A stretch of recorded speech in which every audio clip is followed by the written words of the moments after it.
Hello students, कैसे हैं आप लोग। आई होप आप लोगों की पढ़ाई बहुत अच्छी चल रही है। देखिए, आज हम लोग CGPCS, CG व्यापम और जो अभी आपका ADI एग्ज़ाम जो आने वाला है सहायक संचालक अधिकारी का, उसके लिए अभी हम लोग कुछ परसेंटेज के इंपॉर्टेंट क्वेश्चन देखेंगे जो कि आपको टिप्स एंड ट्रिक्स के साथ बताया जाएगा। तो चलिए शुरू करते हैं। देखिए, अगर आपने पिछली क्लासेस जो है परसेंटेज की 2-3 क्लासेस हो चुकी है जिसमें सारे बेसिक्स कवर है। अब तो हम लोग थोड़े एडवांस क्वेश्चन में आ गए हैं, ठीक है। तो अगर आप लोगों ने वो सारे क्वेश्चन नहीं देखे होंगे तो आप प्लेलिस्ट में जाकर देख सकते हैं। देखिए, हमारा क्वेश्चन है कि एक विद्यालय में लड़के और लड़कियों का जो अनुपात है वो 5:2 है। यदि विद्यालय में कुल 700 छात्र हैं तो लड़कियों का प्रतिशत ज्ञात करो। देखिए, इस तरीके का क्वेश्चन मैंने आपको पहले भी बताया है। देखिए, इस तरीके का क्वेश्चन कभी भी आएगा तो आप सबसे पहले रेशियो को ध्यान में रखेंगे। रेशियो हमारा 5 + 2 का यानी टोटल कितना है 7 होगा, ठीक है। अब देखिए टोटल छात्र कितने हैं 700, तो हम पहले 700 लिखेंगे और हम लोगों को अगर लड़कों के मतलब अनुपात देखा जाए तो उसका अनुपात क्या है 5 है। तो यानी कि लड़कों का अनुपात कितना है 7 में से 5। 7 में से कितना है 5। अब इसको सॉल्व कीजिए। इसको आप सॉल्व करेंगे तो लड़कों की जो संख्या आ जाएगी वो 500 आ जाएगी और लड़कों की संख्या मतलब टोटल संख्या क्या है 7 है। टोटल लड़के और लड़कियों को मिला के टोटल क्या है 700 है। 700 में से 500 गया तो लड़कियों की संख्या 200 है और इसमें पूछ रहा है कि लड़कियों का परसेंटेज कितना है। तो देखिए 700 में से लड़कियों की संख्या है 200 और परसेंटेज निकालना है तो आपको पता होगा 100 से मल्टीप्लाई करना है, ठीक है। अब इन दोनों को आप डिवाइड करेंगे तो आपका जो आंसर आएगा वो आएगा 28.6%, ठीक है। आप सॉल्व करके देख लेंगे, ठीक है। ये हो जाएगा ऑप्शन नंबर डी इसका करेक्ट आंसर। आई होप आप लोगों को समझ में आया होगा। फिर देखिए, फलों की एक टोकरी में 450 संतरे हैं। यदि 12% संतरे सड़े हुए हो तो ताजा संतरों की संख्या क्या होगी। तो चलिए इस तरह के क्वेश्चन को भी देख लेते हैं। सबसे पहले देखिए कि सड़े हुए संतरों की संख्या, सड़े हुए जो संतरे हैं उनकी संख्या कितनी है कह रहा है। पहले तो टोकरी में देखिए 450 संतरे हैं जो कि ताजे हैं। अब 12% सड़ गए तो 450 का हमको क्या निकालना है 12% निकालना है, ठीक है। अब इसको कट कर लीजिए।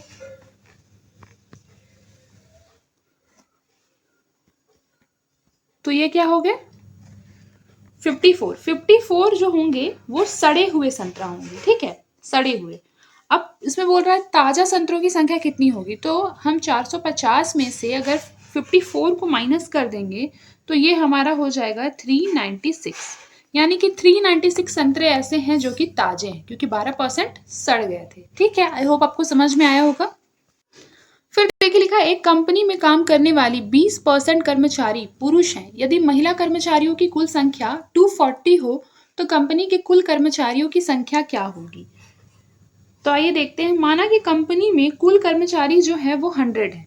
कुल कर्मचारी क्या है 100 है। अब ये 100 में से कह रहा है कि 20% कर्मचारी पुरुष हैं, यानी इसमें से पुरुष कर्मचारी कितने हैं 20 है 100 में से। तो 80 कर्मचारी क्या होंगी महिला होंगी, ठीक है। और यहाँ पे जो 80% दिया है ये इसकी संख्या लिख दी है कि महिलाओं की जो कुल संख्या है वो कितनी है 240, यानी जो 80% है वो 240 की इक्वल हो जाएगा। अब यहाँ बोल रही है कंपनी के कुल कर्मचारियों की संख्या, यानी हमको 100% का वैल्यू निकालना है। 100% की वैल्यू कैसे निकालेंगे हम, तो 80 को ये डिवाइड में लाएंगे और परसेंटेज निकालने के लिए हम, तो ये हमारा हो जाएगा 300, ठीक है। मतलब कुल कर्मचारियों की संख्या 100% में लेते हैं ना, तो 100% की वैल्यू क्या आ गई 300 आ गई। तो इस तरीके से इसका करेक्ट आंसर हो जाएगा ऑप्शन नंबर ए इसका करेक्ट आंसर हो जाएगा। आई होप आप लोगों को समझ में आया होगा।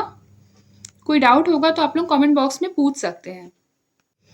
फिर देखिए एक परीक्षार्थी को 32 अंक प्राप्त हुए, वह 13 अंक से अनुत्तीर्ण हो गया। यदि पूर्णांक 100 हो तो उत्तीर्ण बच्चों का जो परसेंट है वो क्या होगा। तो चलिए ये देख लेते हैं। सबसे पहले देखिए उत्तीर्ण अंक जो है वो 32 अंक उसको प्राप्त हुए। 13 अंकों से वो अनुत्तीर्ण हो गया, यानी कि उसको और 13 मिल जाते तो क्या होता वो पास हो जाता, ठीक है। और ये अंक उसको मिले हैं किसमें, तो 100 मार्क्स में से मिले हैं, ठीक है। और बोल रहा है उत्तीर्ण का जो परसेंट है, मतलब जितने मार्क्स पे वो उत्तीर्ण होगा उसका परसेंट क्या है 100 में से। तो देखिए इन दोनों को आप जोड़ेंगे तो उत्तीर्णांक उसकी कितनी थी 45 अगर यदि वो लाता तो वो पास हो जाता। तो 100 में से 45 जो है वो कितना होगा, 100 मार्क्स का था ना उसका एग्जाम और ये पासिंग मार्क्स था 45, यानी कि 100 में से अगर 45 ले तो ये 45% हो जाएगा। ठीक है, 100 में से 45% होगा ना, परसेंटेज परसेंटेज निकालने के 100 से मल्टीप्लाई कर दीजिए, कट गया तो ये क्या हो जाएगा 45% हो जाएगा। तो यानी 45% लाना होता स्टूडेंट को, तब जाके वो क्या होते पास होते। तो उत्तीर्ण का जो परसेंट है वो 45% है, यानी ऑप्शन नंबर ए इसका क्या हो जाएगा बताइए, करेक्ट आंसर हो जाएगा। ठीक है, आई होप आप लोगों को क्लियर हो रहा होगा। देखिए फिर अगला क्वेश्चन है कि रमेश के पास सुरेश से 40% धन अधिक है, यदि सुरेश के पास 12,000 रुपए हो तो रमेश का धन क्या होगा। ठीक है, ये भी अच्छा क्वेश्चन है। तो सबसे पहले यहाँ देखिए कि जो डेटा दिया हुआ है, डेटा दिया हुआ है सुरेश का, सुरेश के पास 12,000 रुपए थे। ठीक है, और इसमें लिखा है कि रमेश के पास सुरेश से 40% अधिक था। तो रमेश के पास अगर मतलब सुरेश के पास अगर 12,000 है तो रमेश के पास उससे 40% ज़्यादा है। ज़्यादा निकालने के पहले देख लीजिए कि 12,000 का 40% कितना होता है। ठीक है, तो उसको सॉल्व कर लीजिए। इसको अगर आप लोग सॉल्व करेंगे तो ये आपका आ जाएगा 4800। ठीक है, मतलब 4800 जो है वो रमेश के पास क्या है ज़्यादा है सुरेश से। तो मतलब कि अगर हम लोग रमेश का धन निकालेंगे, मान लीजिए रमेश का धन है तो वो सुरेश के धन से अधिक होगा कितना 4800। ठीक है, अब इसको प्लस कर दीजिए, इसको प्लस करेंगे तो आपका क्या आएगा 16,800। ठीक है, 16,800 आएगा और यही वो धन है जो क्या है रमेश के पास है, यानी कि ऑप्शन नंबर डी इसका करेक्ट आंसर हो जाएगा। कौन सा हो जाएगा बताइए, ऑप्शन नंबर डी। आई होप आप लोगों को समझ में आ रहा होगा।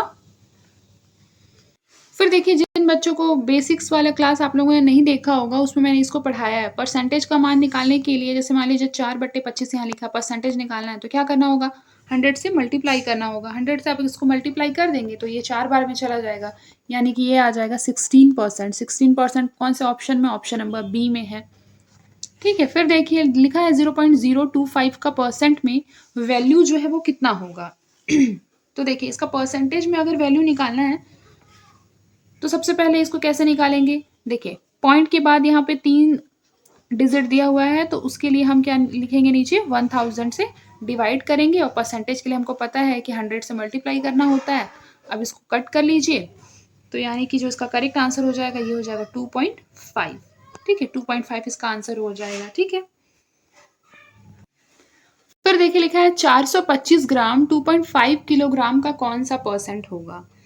तो देखिए कहने का मतलब यहाँ पर ये पूछ रहा है कि 425 ग्राम 2.5 केजी में से कितना होगा। तो देखिए 2.5 केजी जो है वो ज़्यादा है, ऑब्वियस ही बात है केजी में ज़्यादा है। तो अगर इसको ग्राम में चेंज करेंगे 2.5 केजी को ग्राम में चेंज करने के लिए, चूंकि 1 किलोग्राम में 1000 ग्राम होते हैं इसलिए इससे मल्टीप्लाई कर देंगे। अब इन दोनों को आप मल्टीप्लाई करेंगे तो आपका आ जाएगा 2500 ग्राम। कितना आ जाएगा 2500 ग्राम। ठीक है, अब ये पूछ रहा है कि 2500 ग्राम जो है 2500 ग्राम में से 425 ग्राम कितना होगा, मतलब उसका परसेंटेज। तो आप सबसे पहले इसको कट कर लेंगे। ठीक है, अब देखिए ये 25 से 425 17 बार में जाएगा तो यानी कि 17% जो हो जाएगा ये इसका करेक्ट आंसर होगा। आई होप आप लोगों को समझ में आया होगा। फिर देखिए 72 रुपीज का 61/4% कितना होगा। ठीक है, तो देखिए 54 का है ना, चलिए इसको सॉल्व कर लेते हैं। सबसे पहले देखिए 72 रुपीज का लिखा है तो उसकी जगह मल्टीप्लाई होता है और ये 6 चौको 24 प्लस 1 25, यानी कि ये हो जाएगा 25। देखिए तो फिर यहाँ पर कितना हो जाएगा 25 बट्टे क्या हो जाएगा 4 हो जाएगा और यहाँ पे परसेंट का जो साइन है उसकी जगह पे क्या हो जाएगा बताइए, परसेंट के साइन की जगह क्या हो जाएगा, बिल्कुल 1/100 हो जाएगा। ठीक है, अब देखिए अब इसको कट कर लीजिए तो ये 4 बार में जाएगा और फिर से उसको कट कर लेंगे आप, तो ये हो जाएगा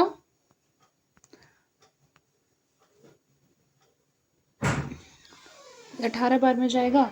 फिर उसके बाद ये 2 दूनी और ये 9 दूनी, यानी कि इसका जो आपका करेक्ट आंसर आ जाएगा, ये आ जाएगा 9/2 रुपीज़। 9/2 रुपीज़ किसी में है? बिल्कुल है, ऑप्शन नंबर बी में 9/2 रुपीज़ है। ठीक है, आई होप आपको क्लियर हो रहा होगा। फिर देखिए अगला क्वेश्चन क्या है कि रमेश के पास जो है वो 250 रुपये थे, उसने 50 रुपये पुस्तकों पर खर्च किया, उसने कितना % धन जो है वो पुस्तकों पर व्यय किया। देखिए यहाँ पे लिखा हुआ है कि रमेश के पास टोटल थे 250 रुपये और 50 रुपये पुस्तकों पर खर्च कर दिया था, यानी अब उसके पास 200 रुपये बचे क्योंकि 50 रुपये खर्च हो गए। अब लिखा है कि उसने कितना % जो है वो धन पुस्तकों पर व्यय किया था, तो 50 रुपये व्यय किया था, कितना में से? 250 में से उसका % निकालना है। तो पहले उसके पास 250 रुपये थे, 50 रुपये खर्च हो गए, तो उसका % निकालने के लिए 100 से मल्टीप्लाई करना है। ये स्टेप मैं आपको बहुत बार बता चुकी हूँ। फिर देखिए आप इसको कट कर सकते हैं, इजीली कट हो जाएगा, तो ये हो जाएगा 20%। 20% रुपीज़ जो थे उन्होंने क्या किया? पुस्तकों पर खर्च कर दिया। ठीक है, ऑप्शन नंबर ए इसका करेक्ट आंसर होगा। देखिए ये जो क्वेश्चन है ना 56 नंबर, वो सारे एग्जाम में बहुत ज़्यादा आता है। जैसे कि आपका CGPCS हो गया, किसी भी स्टेट का PCS हो गया, 1 डे के सारे एग्जाम में भी ऐसा क्वेश्चन पूछा जाता है। इवन UPSC तक में ये वाला क्वेश्चन जो है, आप PYQ उठा के देखेंगे तो आपको % में ये क्वेश्चन ज़रूर देखने के लिए मिलेगा। मतलब ये ऐसा कॉमन और इम्पॉर्टेंट क्वेश्चन है जो कि हर एग्जाम में आता है। तो इसको आप एकदम छोटे से ट्रिक से सॉल्व कर लीजिए, जिससे कि आपको मतलब अगर कभी भी इस तरह का क्वेश्चन आए और उसका डेटा कुछ भी हो तो आप बना सके। देखिए सबसे पहले लिखा है कि ए की आय जो है वो बी की आय से 40% ज़्यादा है। तो यहाँ लिखा है तो बी की आय ए की आय से कितना % कम है। सबसे पहले यहाँ पे इस तरह से मान लीजिए कि बी की जो आय है वो क्या हो जाएगी? 100% हो जाएगी। ठीक है, मान लीजिए 100।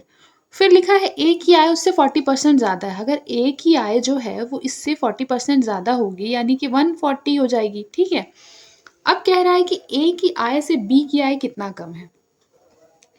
तो ए की आय हमारा क्या है? 140। बी की आय कितनी कम हो जाएगी? तो 40 कम है ना, 100 है तो 40 कम है। अब % में निकालना है, तो % निकाल लीजिए। इसको 7 से कीजिए कट, इसको 5 से कर लीजिए। फिर उसके बाद अगर आप इसको, ये हो जाएगा 40 पंचे 200 और 7। 200 में अगर आप 7 को भाग देंगे तो आपका ये आ जाएगा 28 सही 4/7%, यानी कि ऑप्शन नंबर सी क्या हो जाएगा? आपका करेक्ट आंसर हो जाएगा। ठीक है, आई होप आपको क्लियर हो रहा होगा। फिर देखिए लिखा है किसी वर्ग की भुजा को 30% घटा दिया जाए तो उसके क्षेत्रफल में कितने % की कमी होगी। ठीक है, 57 नंबर। तो देखिए किसी भी वर्ग की भुजा को क्या करना है, देखिए इसका बहुत तरीका होता है। ठीक है, मैं आपको सबसे इजी तरीका बता रही हूँ। देखिए मान लीजिए ये कोई वर्ग है। ठीक है, वर्ग की भुजा ए मान लीजिए, और वर्ग का जो क्षेत्रफल होता है आपको पता होगा, वर्ग का क्षेत्रफल जो होता है वो A² होता है, यानी भुजा का स्क्वायर। ठीक है, अब कह रहा है कि भुजा को 30% घटा दिया जाए, तो सबसे पहले मानना पड़ेगा ना कि भुजा कितनी हो जाएगी। भुजा 100% है, जिसमें से अगर हम माइनस करेंगे 30% तो क्या हो जाएगा? 70। ठीक है, और जो भुजा है वो क्या है? उसका क्षेत्रफल क्या है?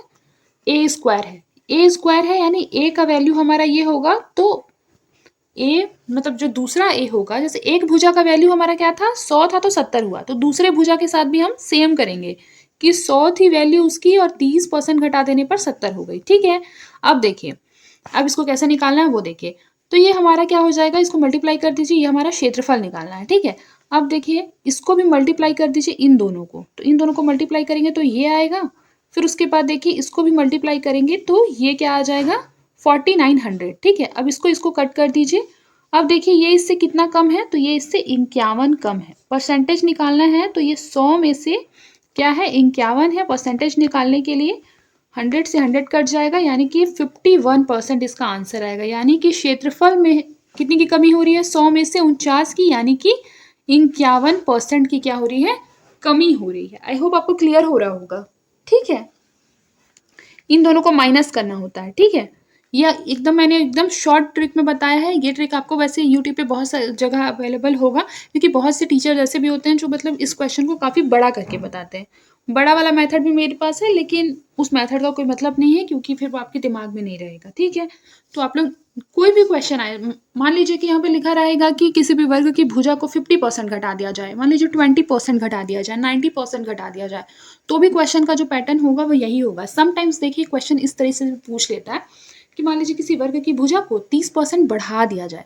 बढ़ा दिया जाए तो आप क्या करेंगे, मान लीजिए ये 100 था तो बढ़ा देने पे इधर भी क्या हो जाएगा, 30% बढ़ जाएगा। जैसे ये 70 है तो 30% बढ़ जाएगा, ठीक है। इस तरीके से होगा। मान लीजिए 20% बढ़ाना है तो यहाँ क्या हो जाएगा, 120% हो जाएगा, ठीक है। 30% बढ़ाना है तो यहाँ क्या हो जाएगा, 130% हो जाएगा, ठीक है। अगर 100 बढ़ाएंगे तो मतलब 100 में से अगर 30% बढ़ाएंगे तो कितना हो जाएगा, 130 हो जाएगा। फिर उसको मल्टीप्लाई करेंगे और फिर कट करके आंसर लाएंगे, ठीक है। और यहाँ वाले से ये जितना कम होगा उतने की कमी होगी, और अगर वृद्धि होगा, मान लीजिए यहाँ ज़्यादा हो गया तो उतने की वृद्धि होगी। जिस हिसाब से भी क्वेश्चन में पूछेगा आपको उस हिसाब से सॉल्व करना है। मैंने एक पैटर्न बता दिया आपको। आई होप आप लोगों को समझ में आया होगा। नहीं आया होगा कमेंट बॉक्स में पूछ सकते हैं। देखिए जब भी इस तरीके का कोई क्वेश्चन आएगा, मान लीजिए 58 नंबर देखिए कि किसी भी घरेलू चीज़ों को उसकी जो दर है उसकी दरों में 15% की वृद्धि हो जाने से इस सामग्री की खपत में कितने परसेंट की कमी करनी होगी जिससे कि खर्च न बढ़े। जब भी ये इस तरह का एक डेटा वाला जो क्वेश्चन आएगा, मैं आपको एकदम ट्रिक्स में बता रही हूँ, ठीक है। इस तरीके के क्वेश्चन को सॉल्व करने के लिए आपको केवल एक फॉर्मूला याद रखना है, x इंटू 100 x प्लस 100, ठीक है। ये इससे सॉल्व हो जाएगा, ठीक है। अब देखिए यहाँ x क्या होगा, तो x एक डिजिट, जो मैंने बोला ना एक डिजिट वाला क्वेश्चन ऐसे सॉल्व कीजिएगा, तो बस यही है। यहाँ पे 15 लिखिएगा, x की जगह पे x की वैल्यू पुट कर दीजिए और इसको सॉल्व कर दीजिए। तो ये आपका आ जाएगा 1500 बट्टे में क्या आ जाएगा, 115, ठीक है। अब इसको आप अगर मान लीजिए भाग देते हैं, ठीक है, इसको पूरा कट करते हैं फिर से भाग देते हैं, ये बस ये फॉर्मूला लिख लीजिए। तो अगर आप इसको भाग दे रहे हैं, मान लीजिए यहाँ पर है 1500 और ये हो जाएगा 115, ठीक है। इसको अगर आप एक बार में भाग देंगे तो ये आपका आ जाएगा 350। फिर इसको कितने बार में भाग जाएगा, 3 बार में जाएगा तो आएगा 345। तो ये यहाँ पर 5 बचेगा शेषफल, ठीक है। अब इस तरीके का क्वेश्चन जब भी रहता है तो हम क्या करते हैं, सबसे पहले भागफल को लिखते हैं, फिर ऊपर क्या लिखते हैं, शेषफल को, फिर ये वाला पोर्शन, ठीक है। अब इन दोनों को कट कर दीजिए, तो अगर आप इन दोनों को कट करेंगे तो 23 बार में जाएगा, यानी कि ये आ रहा है 13 सही 1/23%, ठीक है, ये आ रहा है। तो ये हमारा ऑप्शन नंबर डी में तो यही दिया हुआ है, तो ये आपका करेक्ट आंसर होगा, ठीक है। ये फॉर्मूला बस आपको नहीं भूलना है। आई होप आपको क्लियर हो रहा होगा। फिर देखिए ये बहुत इंपॉर्टेंट क्वेश्चन है, ये भी सारे एग्जाम में पूछा जाने वाला क्वेश्चन है। लिखा है कि दो प्रत्याशियों के बीच एक चुनाव में डाले गए कुल मतों का 40% मत प्राप्त करने वाला प्रत्याशी 15,000 मतों से हार गया। विजेता प्रत्याशी द्वारा प्राप्त मतों की संख्या। कभी भी क्वेश्चन को बहुत ध्यान से पढ़ना है, ठीक है। देखिए यहाँ लिखा है कि जिसको 40% मत मिले हैं वो 15,000 मतों से हारा है। यानी कि सबसे पहले देखिए कि कभी भी कोई अगर कहीं पे वोटिंग हो रहा है तो 100% में हो रहा है। जिसको 40% मिला वो क्या हो गया, हार गया 20% से। 20% से हार गया यानी इससे 20% ज़्यादा किसको मिला, जीतने वाले को, यानी जीतने वाले को मिला है 60% वोट, ठीक है। तो इन दोनों के बीच का जो डिफरेंस है वो हो जाएगा 20%, और 20% से ही ये हारा है 40% वाला। तो 20% का वैल्यू यहाँ दिया हुआ है कि 40% मत प्राप्त करने वाला प्रत्याशी 15,000 मतों से हारा है। तो ये 20% से हारा हमें पता लगा, ठीक है। तो अगर ये 20% से हार गया है तो इसका 20% का वैल्यू यहाँ पर 15,000 है, ठीक है। अगर हम ये जाने कि टोटल मत कितने होंगे तो हमको 100% का वैल्यू निकालना पड़ेगा। 100% की वैल्यू को कैसे निकालना है मैंने आपको बहुत बार बताया है। तो अब 100% की वैल्यू कितनी हो जाएगी बताइए, तो ये आपकी हो जाएगी 75,000, ठीक है। अब 75,000 तो टोटल मत हो गए, यानी ये 100% का वैल्यू हो गया 75,000। अब इसमें से 60% जो जीता था उसको वोट मिला था, तो 75,000 का मान लीजिए यहाँ पे लिख देती हूँ, 75,000 का अगर आप 60% निकालोगे तो ये आपको कितना आ जाएगा बताइए? ये आपको आएगा 45,000, यानी जो जीता उसको कितना वोट मिला था? 45,000। तो इसका जो करेक्ट आंसर हो जाएगा ये हो जाएगा option number C. I hope आप लोगों को क्लियर हो रहा होगा। देखिए ये आज परसेंटेज का हमारा लास्ट क्वेश्चन है। इसके बाद जो नेक्स्ट क्लास होगी मैथ्स की आपकी, उसमें हम लोग प्रॉफिट एंड लॉस के कुछ क्वेश्चंस देखेंगे, ठीक है, ट्रिक्स से उसको सॉल्व करने का ट्राई करेंगे। आज ये देखिए, आज ये लास्ट क्वेश्चन है 60 नंबर। लिखा है कि किसी भी आयत की जो लंबाई है उसमें 10% की वृद्धि होगी और मान लीजिए चौड़ाई में 10% की कमी होगी, तो आयत के क्षेत्रफल में कितने परसेंट की वृद्धि या कमी होगी? ठीक है, हमें पता नहीं है कि वृद्धि होगी या कमी, पूछ रहा है कि कितने की वृद्धि या कमी होगी। तो जब भी इस तरीके का क्वेश्चन आएगा, मैंने आपको ऊपर एक तरीका बताया था कि आयत जो होता है, ये आयत है, ठीक है, ये हमारा क्या है? आयत है एक तरह का, ठीक है। अब देखिए इसमें पूछ रहा है कि ये जो लंबाई है, ये लंबाई में हम लोग क्या करेंगे? 10% को बढ़ा देंगे और जो चौड़ाई होगी इसकी उसको क्या करेंगे? 10% घटा देंगे, ठीक है।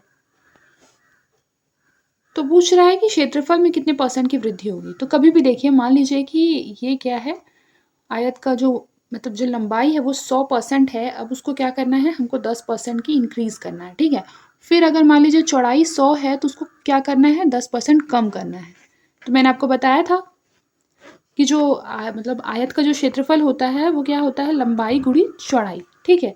तो अब इसको मल्टीप्लाई कर लीजिए, फिर उसके बाद इसको भी मल्टीप्लाई कर लीजिए, ये तो मैंने आपको पहले ही बताया। अब इन दोनों को कट कर लीजिए, ये इससे कितना कम है?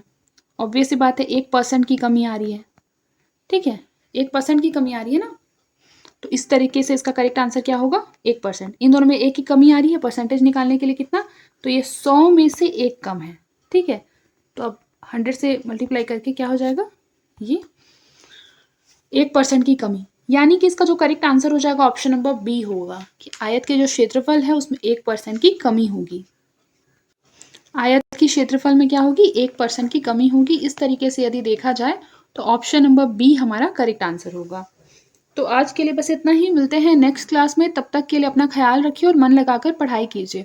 और आपकी मेंस की क्लास भी स्टार्ट हो गई है, तो आप प्लेलिस्ट में जाके सारी क्लासेस देख सकते हैं।